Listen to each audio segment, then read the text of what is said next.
Bonjour et bienvenue dans Prière Inspirée. Je suis heureux de vous retrouver pour cette nouvelle semaine de prière. Vous allez être encouragés dans votre couple et si vous n'êtes pas encore marié ou peut-être célibataire, mais que vous avez le désir d'être en couple, vous allez aussi recevoir cette semaine des instructions, des révélations, des temps de prière également pour vous.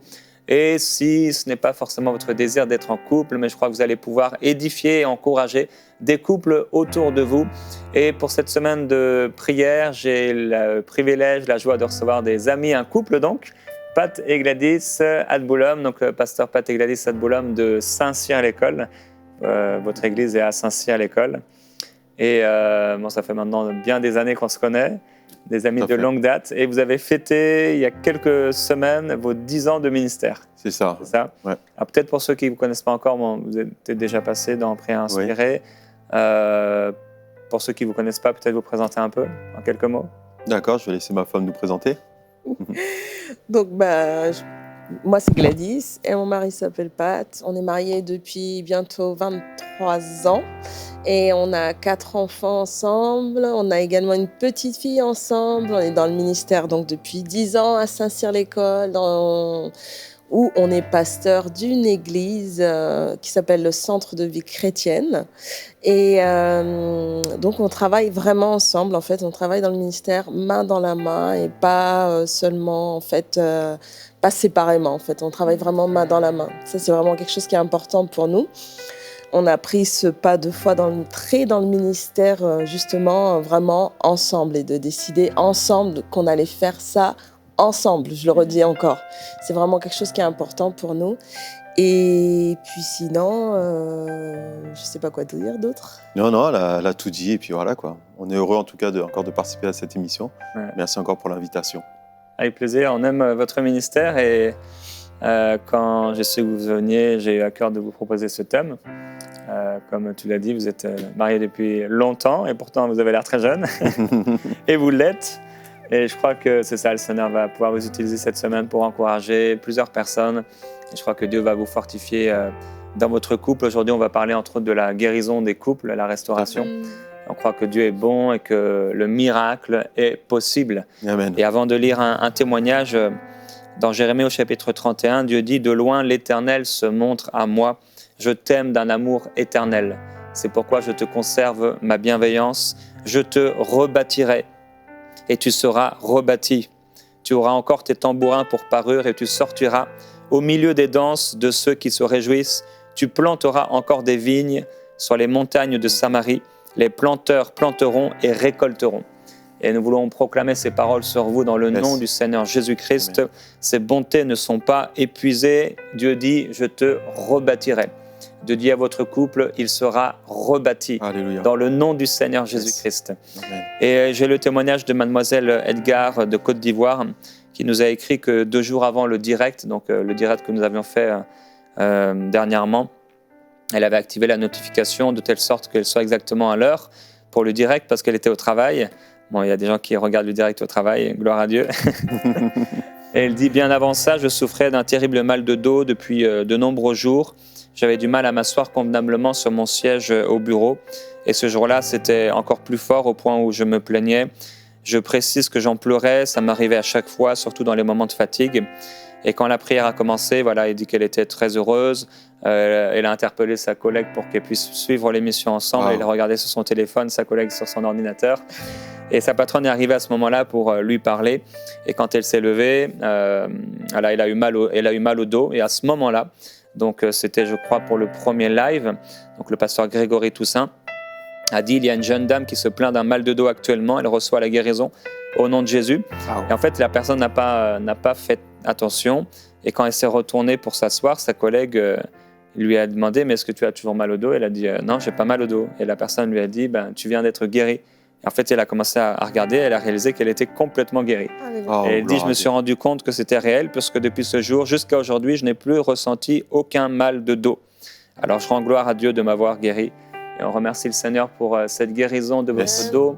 S'il y a quelqu'un qui écoute maintenant, vous avez un problème dans le dos, vous avez des douleurs, nous déclarons maintenant que ces douleurs quittent votre Merci, corps. Jésus. Nous proclamons la guérison Alléluia. dans le nom du Seigneur Jésus-Christ. Son amour pour vous et sa puissance vous libère maintenant dans tous les tendons, les nerfs, les muscles. Vous êtes libérés maintenant au nom de Jésus. Au nom Toute de Jésus. fracture, tout problème Au nom d'os de maintenant, Jésus. la colonne vertébrale, dans les vertèbres, nous parlons la Établis vie, maintenant au nom de Jésus. la santé dans le nom du Santé. Seigneur Jésus-Christ. Ah, Dieu. Déclarons que ce qui est Portez-moi. impossible aux hommes est possible à Dieu. Yes. Maintenant, recevez par la foi. Au nom Vous de pouvez Jésus. poser votre main. Quelqu'un pose sa main maintenant Oh oui. au milieu de sa colonne vertébrale. Là, vous avez des douleurs et vous recevez maintenant Alléluia. cette guérison dans le nom Nom du de Seigneur Jésus-Christ. Toute Yes. personne qui a des problèmes au cou, à chaque fois c'est dur et c'est tellement terrible pour vous de pouvoir tourner votre cou et maintenant le Seigneur vous libère. Dans le nom de Jésus-Christ, maintenant, ces cervicales sont libérées par la puissance du Seigneur. Alléluia. Alléluia. Au nom Nous de Jésus. proclamons la gloire de Jésus-Christ sur vous maintenant. Alléluia. Maintenant même. Alléluia. Déclarons, tu seras rebâti. Yes. Tu seras rebâti. Yes. Gloire à Au nom Dieu. de Jésus. Gloire à Jésus-Christ. Alléluia. Alléluia. Donc, 23 ans de mariage bientôt. Et en Parfait. 23 ans, on a le temps de... Des fois, il pleut, des fois, il fait beau. Oui, oui, le mariage, c'est cas, une saison. Aujourd'hui, C'est ça. vous voulez parler donc de la guérison des couples. Tout à fait. On va commencer. Alors, je vais commencer par un verset parce que je crois que si nous voulons que les couples soient guéris, nous devons nous baser sur ce que dit la parole. Parce que la parole dit que la foi, ce qu'on entend vient de la parole de Dieu. Et nous savons que dans la vie, il y a des saisons. Et ce que j'aime, c'est que la parole nous parle justement de chaque saison de notre couple. Et j'aimerais vraiment qu'on vienne justement sur ce que dit la parole par rapport au mariage. Parce que je crois, et j'ai la certitude que quand nous nous marions, nous devons vraiment nous marier selon les principes de ce que Dieu a mis en place. Et quand je lis la parole, je me rends compte que dans Genèse chapitre 2, au versets 23 et 24, il institue vraiment. Et on voit que le mariage n'est pas seulement une institution naturelle, mais aussi une institution spirituelle. C'est Dieu qui l'a institué. Et je dis souvent dans mon église que si nous avons des couples forts, des familles fortes, on aura une église forte. Nous voyons dans la société aujourd'hui que beaucoup de choses ne vont pas. Pourquoi ? Parce que les couples ne sont pas forts. On a perdu ce sens-là. Et ce verset dit, « Et l'homme dit, voici cette fois, celle qui est os de mes os, et chair de ma chair, on l'appellera femme parce qu'elle a été prise de l'homme. » C'est pourquoi l'homme quittera son père et sa mère, s'attachera à sa femme, et ils deviendront une seule chair. Et dans ce verset, nous voyons que c'est Dieu qui avait institué déjà l'homme et la femme à être ensemble, à vivre des choses ensemble. Est-ce qu'on dit que le mariage est un long fleuve tranquille ? Non. C'est ce qu'on disait tout à l'heure, c'est qu'on passe par des saisons, des bonnes saisons, des saisons d'été, de repos, mais des fois des saisons d'hiver. Et c'est là où, est-ce que cet hiver-là, ces temps rudes, sur quoi on va s'appuyer ? Est-ce qu'on s'appuie sur nos sentiments, nos émotions ? Et c'est là où on veut parler justement de la guérison des couples. Et prier pour cela, parce qu'on croit réellement qu'une église forte, c'est où il y a des familles fortes. C'est ça qui va représenter un peu la société. On se rend compte que la société est perdue un peu. Pourquoi ? Parce que les enfants ne savent pas sur qui s'appuyer. Mais si on a un père et une mère ensemble qui sont forts, la société va changer. Ouais, au-delà de ça, en fait, ce que Dieu il veut, c'est notre bien-être, en fait. Et si on est en couple, si on est un époux, une épouse, Dieu veut qu'on soit bien dans notre couple, en fait. C'est pas quelque chose que Dieu a établi par hasard, que Dieu a fait par hasard, où il se dit, bon, ben, peu importe si t'es pas heureux. Non, Dieu veut qu'on soit bien. Ça fait partie de notre épanouissement total, en fait, en tant qu'être vivant sur cette terre. Dieu veut qu'on soit bien dans notre couple. Dieu veut l'épanouissement total dans notre couple. Et Dieu ne nous met pas... Dieu ne se dit pas que c'est une chose à part. Non, ça fait totalement partie de nous. Et Dieu veut avoir son regard sur notre couple. Dieu veut pouvoir parler sur notre couple. Dieu veut pouvoir nous conduire et nous diriger dans notre couple. Dieu veut pouvoir nous influencer. Donc, il veut toujours être au centre du couple. Et c'est pour ça que c'est vraiment important de prier pour son couple, de laisser son couple entre les mains du Seigneur. Et c'est vraiment important de lui faire confiance, de mettre sa foi en lui pour la guérison du couple, en fait. Parce que réellement, c'est ce qu'il veut, c'est ce qu'il désire. Donc, on doit pouvoir lui faire confiance. Et c'est ça qu'on aime, parce que nous, on a vécu 23 ans. On ne dira pas qu'on a vécu un long fleuve tranquille, parce que ce serait mentir. Souvent, les personnes viennent au mariage, ils pensent que ça va être mieux. Mais la réalité, c'est ce que je dis des fois dans le mariage, c'est que c'est là où on construit une vie. C'est plus seul. C'est pour ça que j'aime aussi ce verset que j'aimerais dire. Si tu permets, dans 1 Corinthiens chapitre 11, verset 11, « Toutefois, dans le Seigneur, la femme n'est point sans l'homme, ni l'homme sans la femme. » Et là, on voit que Paul nous rééquilibre un peu les choses. On a toujours l'impression qu'on est seul. Non, la femme sans l'homme n'est pas. Et l'homme sans la femme n'est pas. Et c'est vraiment dire que, voilà, tous les deux, le couple peut apporter une force, une puissance, quelque chose que Dieu peut faire la différence. Et nous croyons en ça. C'est ce qu'on va voir pendant cette semaine de prière inspirée. On va vraiment comprendre aussi pourquoi il y a besoin qu'on soit fort. Et je le redis encore, la société a besoin de repères. La société a besoin d'exemples. La société a besoin de personnes qui représentent ce que Christ a fait. Et je crois que si les couples sont forts, la société sera forte. Parce que nous voyons, et moi qui ai vécu dans les quartiers, je vois souvent des enfants qui vivent en tant que monoparental. C'est très difficile, c'est un déséquilibre. Et je ne crois pas que Dieu a fait les choses comme cela. Mais Dieu nous a donné une force. Dieu nous a donné quelque chose qui nous donne justement la force de pouvoir surmonter les difficultés, surmonter les problèmes. Qu'est-ce que c'est ? Ce n'est pas parce que nous sommes dans le ministère.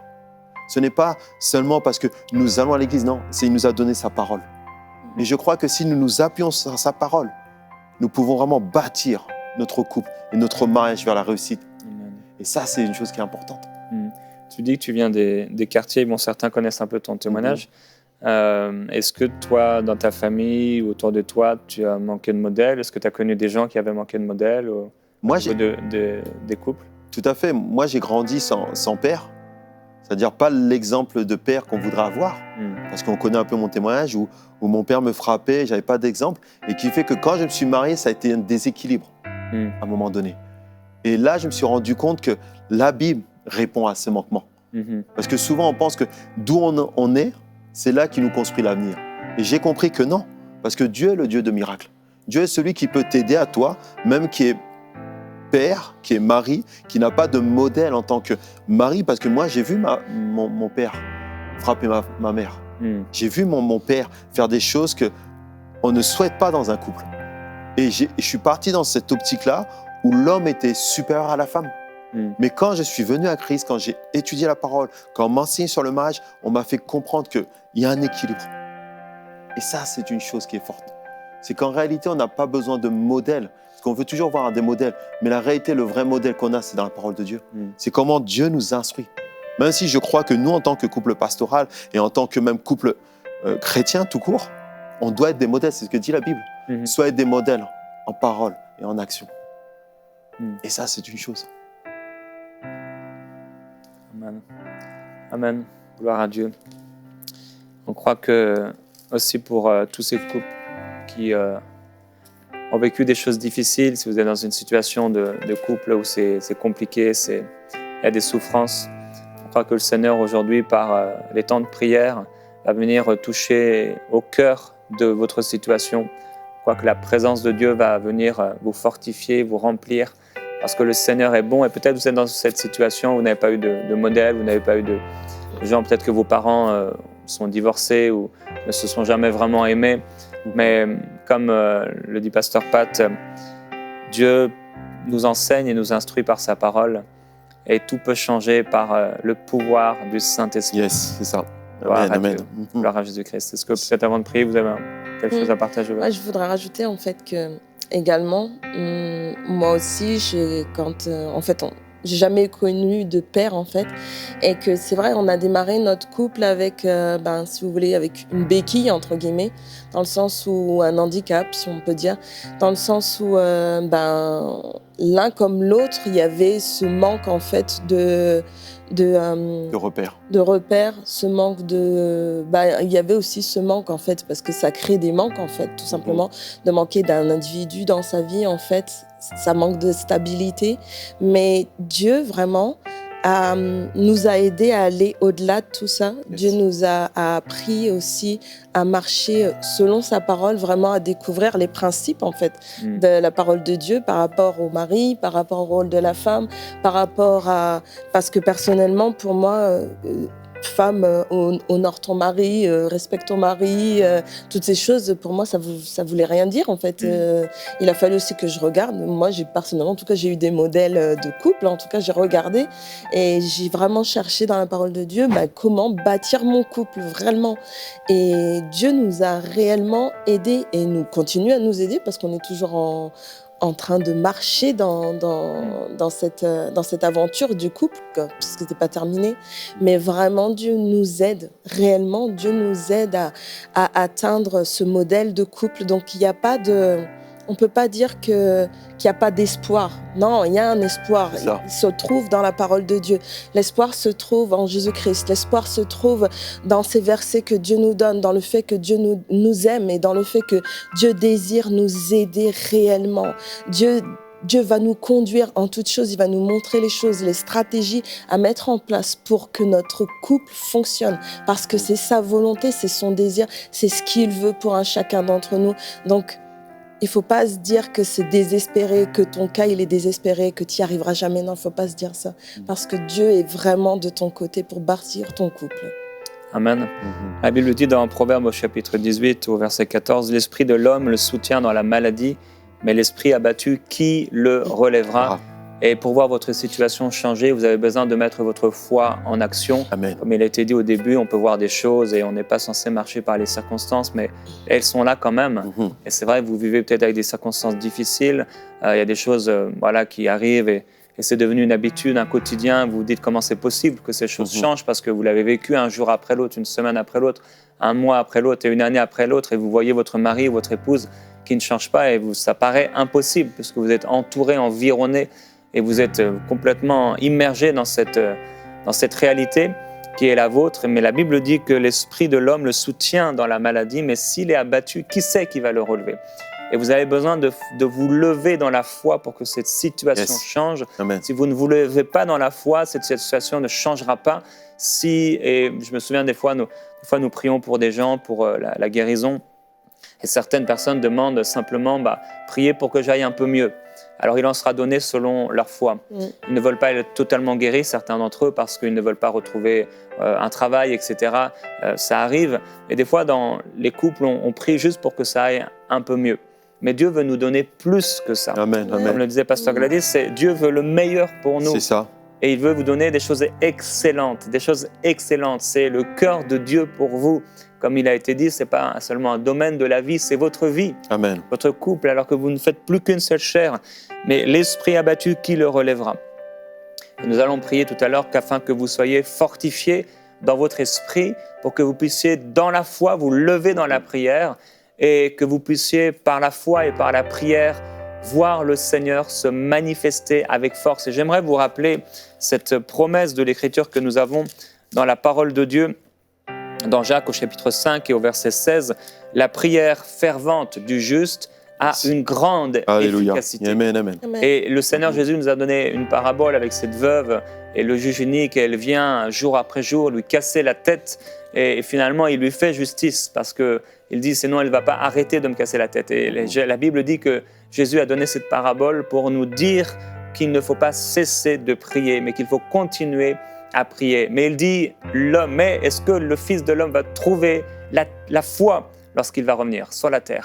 Alors, il faut prier, c'est bien, et c'est bien de prier, mais tout le monde prie. Il faut prier une prière de foi, Amen. Une prière fervente, une prière qui va faire la différence, une prière qui va comme éclater les cieux, peut-être éclater ces situations de ténèbres pour voir le Seigneur se manifester dans votre vie. Nous croyons que la prière fervente du juste a une grande efficacité. Amen. Nous croyons que parfois il faut être tellement humilié, entre guillemets, mais quand on est humilié et que sous la puissante main de Dieu, nous aussi on fait le choix de s'humilier sous sa puissante main et qu'on prie de tout notre cœur. Certains, ils vivent dans des réalités difficiles dans le couple. C'est ça, tout à fait. Ça reste là et ça devient des fois des boules au ventre et on ne veut pas rentrer à la maison, on fuit, etc. On fuit l'autre et des gens vivent comme ça et des fois, on reste et on n'arrive pas à confesser, on n'arrive pas à déclarer, on n'arrive pas à en parler, Alléluia. On n'arrive pas vraiment à en parler à Dieu. Et je parlais avec une femme hier et je lui disais qu'une des forces de David, c'était un homme selon le cœur de Dieu, mais c'était qu'il savait parler à Dieu quand ça allait bien, quand ça n'allait pas. C'est ça. Il était tel qu'il était dans la prière, sans rien cacher, sans être hypocrite. Et parfois, il y a des cris. Je ressens qu'il y a des personnes, vous allez devoir crier. C'est ça. Crier. Non pas non pas pour Dieu, c'est surtout pour vous en fait. Quand vous allez crier cette chose qui vous fait mal, quand vous allez demander avec une prière fervente et avec la foi que cette situation soit transformée, la puissance du Seigneur Jésus-Christ va se lever, se manifester pour vous.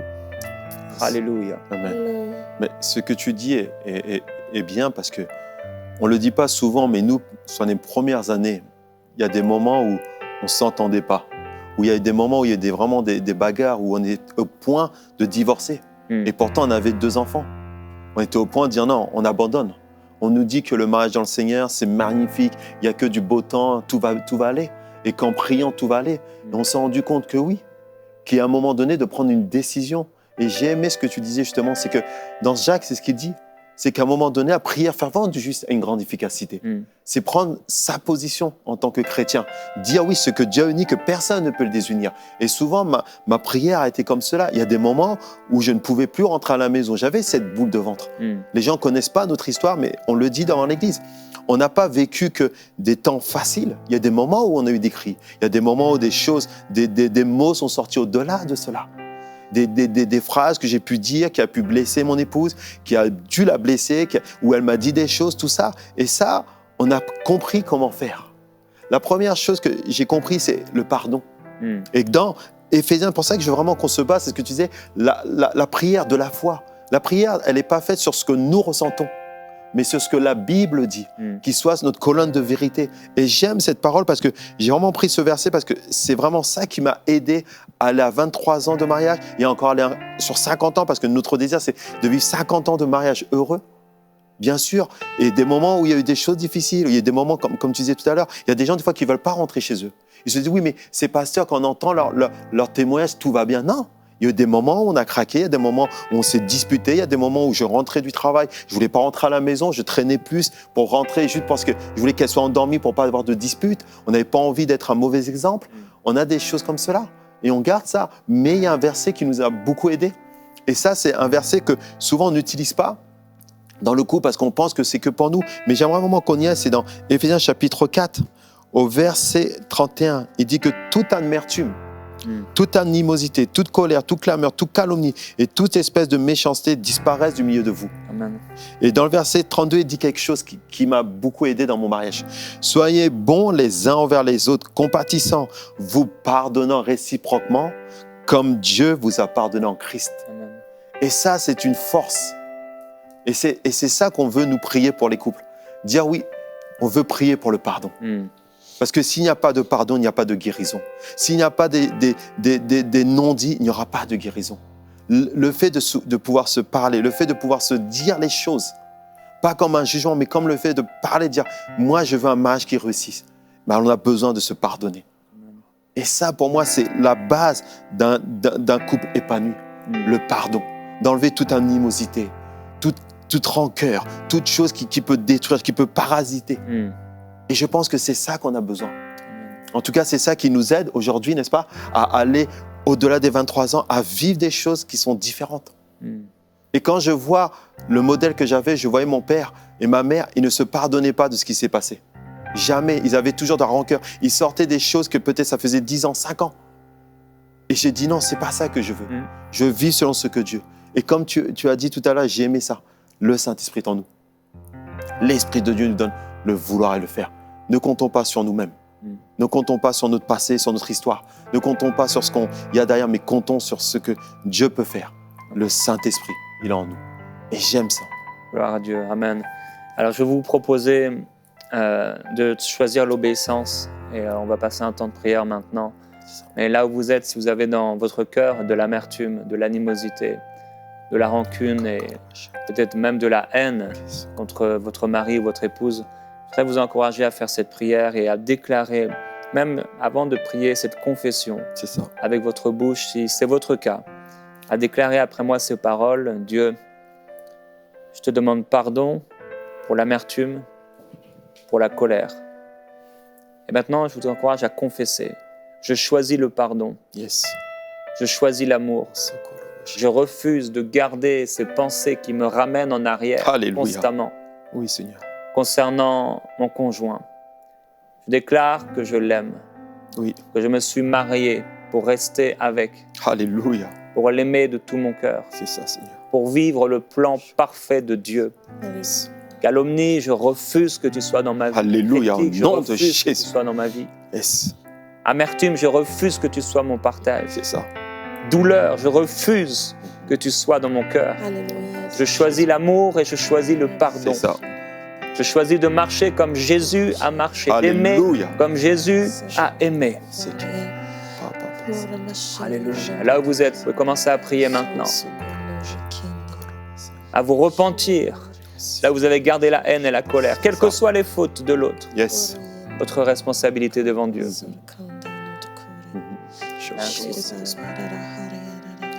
Oh Père éternel, certaines personnes se disent c'est pas possible. Mais je me souviens ce que m'a dit. Tout est possible à celui qui croit. Décide de croire. Décide de marcher dans l'amour. Décide de décider. Parce que c'est là que tout commence. La victoire commence à partir du moment que nous décidons de marcher dans l'amour. Décide de pardonner. Peu importe ce qu'il a fait. Peu importe ce qu'elle a fait. Parce que Dieu nous donne le vouloir et le faire. Tu n'es pas seul dans ton combat. Tu es avec Dieu. Tu es du bon côté parce que la Bible dit que tu marcheras de victoire en victoire et de gloire en gloire. Alors Seigneur, je te laisse ces couples.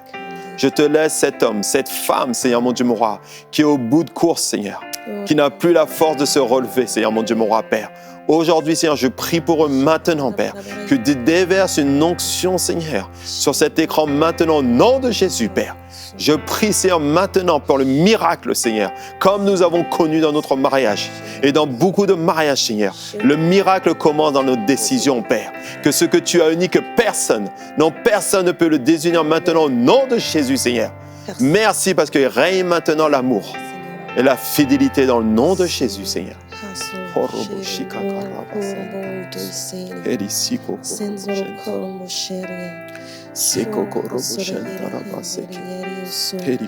Dieu Tout-Puissant, Dieu de toute grâce, Dieu de miséricorde et de compassion, on fait appel à toi, Seigneur. On fait appel à toi, Seigneur mon Dieu. On fait appel à toi, Seigneur. On veut remettre entre tes mains tous ces hommes, ces femmes, Seigneur mon Dieu, qui passent par ces temps si difficiles, Seigneur mon Dieu, mais qui ont envie, Seigneur, qui désirent, Seigneur, vraiment qui tournent leur regard vers toi, Seigneur, parce que ce n'est pas un hasard. S'ils regardent cette émission, Seigneur, c'est parce qu'en eux, Seigneur, il y a ce vouloir, Seigneur, parce qu'en eux, il y a déjà ce désir de changement, Seigneur mon Dieu. Et Seigneur, là où ils en sont, Seigneur, tu viens les rencontrer, mon Dieu. Ce que tu faisais hier, Seigneur, tu l'accomplis encore aujourd'hui, Seigneur. Tu es le Dieu de toute éternité, mon Dieu, Dieu de toute gloire, Seigneur. Tu te manifestes, Seigneur, mon Dieu. Tu glorifies le nom de Jésus, Saint-Esprit. Gloire à Jésus-Christ. Alléluia, nous proclamons la guérison de votre couple, la présence du Seigneur Jésus-Christ sur vous. On va se retrouver demain dans Prière Inspirée.